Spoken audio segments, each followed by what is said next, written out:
अंदर चले आए श्रीमान, अंदर चले आए। मैं आपका हृदय से स्वागत करता हूँ। जैसे ही व्यापारी ने सराय के दरवाजे पर पांव रखा, सराय का मालिक खुशी में भर चिल्लाया। यह सराय उसी दिन खोली गई थी और उस समय तक कोई भी व्यक्ति उस सराय में नहीं आया था। वास्तव में वह सराय प्रथम श्रेणी की सराय न थी। सराय का मालिक बहुत ही निर्धन मनुष्य था। उसका अधिकांश सामान जैसे चटाइयाँ, मेजें, बर्तन इत्यादि एक कबाड़ी की दुकान से खरीदा गया था। व्यापारी को सराय पसंद आई। अपना मनपसंद भोजन करने के बाद वह बिस्तर पर जा लेटा। अभी वह कुछ ही देर सो पाया होगा कि उसे कमरे में दो आवाजें सुनाई दी, जिससे उसकी नींद उचट गई। वे आवाजें दो छोटे छोटे लड़कों की मालूम होती थी। प्यारे बड़े भाई, क्या आपको ठंड लग रही है? पहली आवाज थी। क्या तुम्हें भी ठंड लग रही है?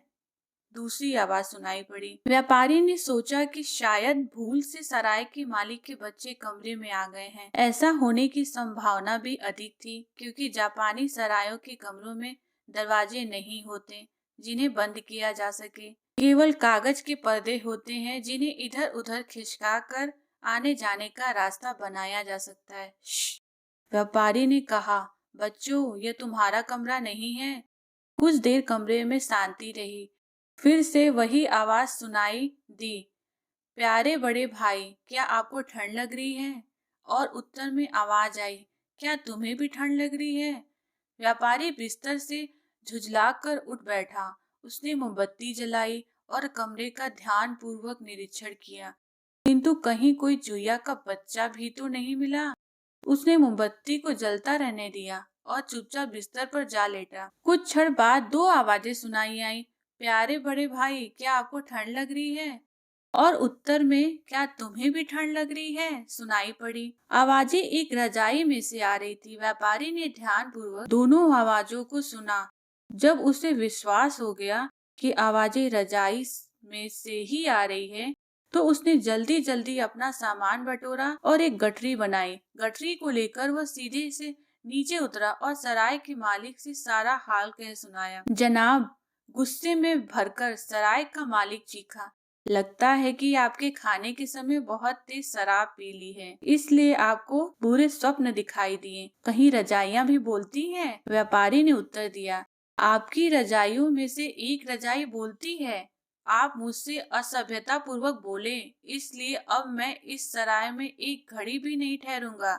यह कह व्यापारी ने अपनी जेब से कुछ नोट निकाले और उन्हें सराय के मालिक की ओर फेंक कर कहा, यह रहा आपका किराया, मैं जा रहा हूँ। और वह चला गया। अगले दिन कोई दूसरा व्यक्ति सराय में आया।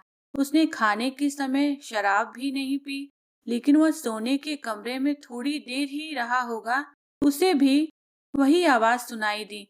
वह भी सीढ़ी से नीचे आया और उसने भी सराय के मालिक से कहा कि एक रजाई में से दो आवाजें आती हैं। महोदय, सराय का मालिक चिल्लाया, मैंने आपको अधिक से अधिक आराम पहुंचाने की कोशिश की। इसका बदला आप मुझे ऐसी बेवकूफी से भरी कहानी सुनाकर चुकाना चाहते हैं? आप मुझे परेशान करना चाहते हैं? उस व्यक्ति ने उत्तर दिया, जी नहीं, यह बेवकूफी से भरी कहानी नहीं है। मैं आपसे कसम खाकर कहता हूँ कि मैंने एक रजाई से दो लड़कों की आवाजें आती सुनी हैं। मैं इस सराय में हरगिज नहीं रहूंगा। जब दूसरा ग्राहक भी नाराज होकर चला गया, तो सराय के मालिक का माथा ठनका। वह ऊपर गया और उसने एक के बाद एक दूसरी रजाई उलटना पलटना शुरू कर दिया। उसे भी एक रजाई में से दो आवाजें आती सुनाई दी, प्यारे बड़े भाई, क्या आपको ठंड लग रही है? क्या तुम्हें भी ठंड लग रही है? सराय का मालिक उस रजाई को अपने कमरे में ले गया और रात भर उसे ओढ़कर सोया। रात भर दोनों लड़के एक से यही प्रश्न करते रहे।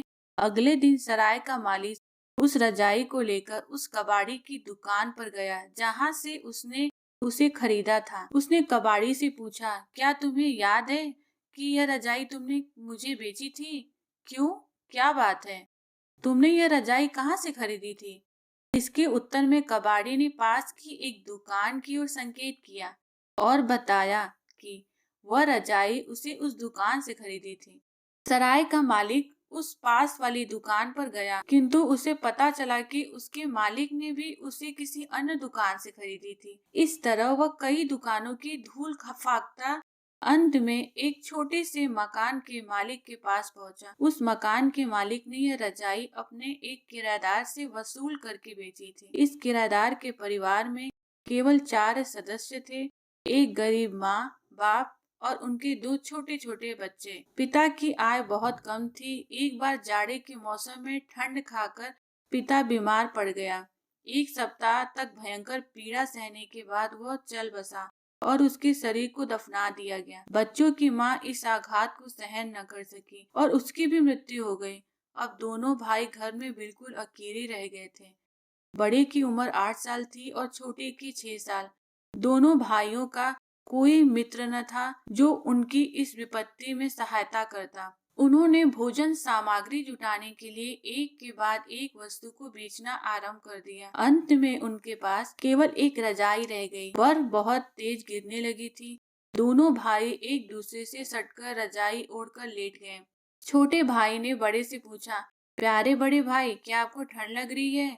बड़े ने उत्तर दिया, क्यों, तुम्हें भी ठंड लग रही है? ये आवाजें रजाई में भरी रुई में होकर गुजरी और जादू से उसमें गूंजने लगी। तभी मकान मालिक अपने मकान का किराया लेने आ पहुंचा।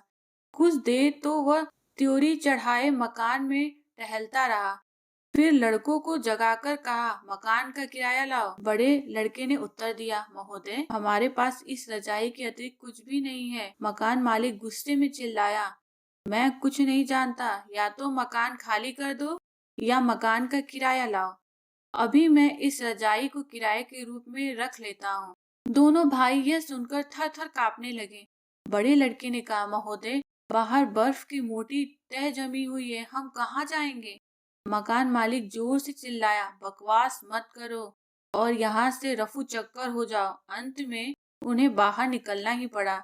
उनमें से हर एक केवल एक पतली कमीज पहना था। शेष कपड़े रोटी खरीदने में बिक चुके थे। वे उस मकान के पिछवाड़े जाकर एक दूसरे से सटकर बर्फ से पटी सड़क पर लेट गए।